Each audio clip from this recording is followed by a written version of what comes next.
Cabinet has approved the Department of Trade and Industry's planned measures to ban the trade of certain scrap metal and has welcomed the arrest of an alleged saboteur at the Eskom power plant. Govan Whittles is in Pretoria and joins us live now to give us a sense of the key outcomes of that media briefing, which was addressed by the minister in the presidency, Govan. Might I add that this is someone that Parliament is desperately looking for. But let's start with scrap metal.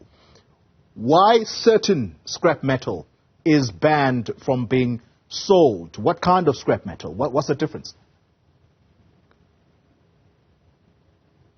Well, only they call it the ferrous and non-ferrous scrap metals. Essentially, we're talking here about copper cables, as well as some of the heavier steel that's used in government infrastructure. The chief economist for the Department of Trade and Industry and Competition pointing out the theft of copper cable from South Africa's infrastructure network costing upwards of 30 billion rand just in 2021. And of course, this is something that's been in the works for a long time. It's supported by a number of ministers in the cabinet. And this week, the cabinet approved the Department of Trade and Industry and Competition's plan to regulate the trade in scrap metal.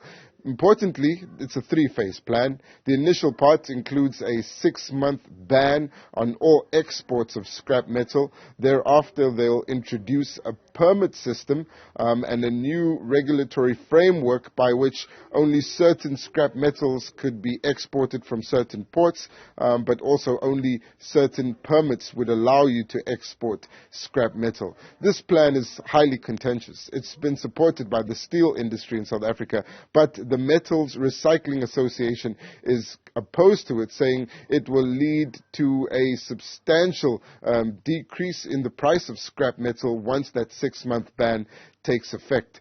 The approval of the plan by Cabinet to place these limitations on the sale of scrap metal is not the only issue here. They've also revealed that the European Union's concerns that the proposed ban for 6 months in the initial stage may violate the World Trade Organization's key principles has been looked at by the Cabinet. They say that they received legal opinion on it, and also legal opinion from some Geneva-based firms that deal with World Trade Organization issues, and they're confident that their intention to pursue the ban and later introduce a permit system and change the regulations around how it can get out of the country is in line with South Africa's rights in terms of its sovereignty when it comes to international trade.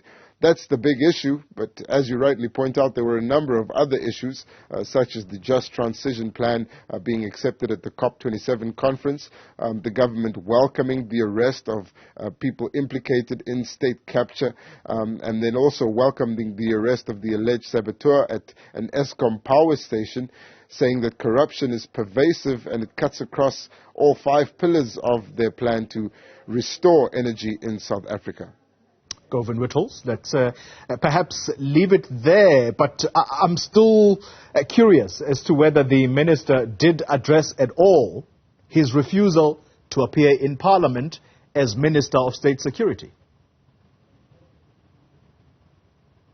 He did indeed, saying that it appears that Scopa's request for him to appear is contradicting another portfolio committee's request. He asked them to get their house in order, saying that it's not that he doesn't want to account. In fact, directly saying that on numerous occasions where he's been ready to account to Scopa itself, they've been unavailable to meet with him because he had penciled them into a schedule, saying that it's not him that doesn't want to account, but it's whether or not the committee in Parliament has got its house in order and is ready for him to appear, while another committee believes that he should appear there. Govan Whittles, thank you very much for that update.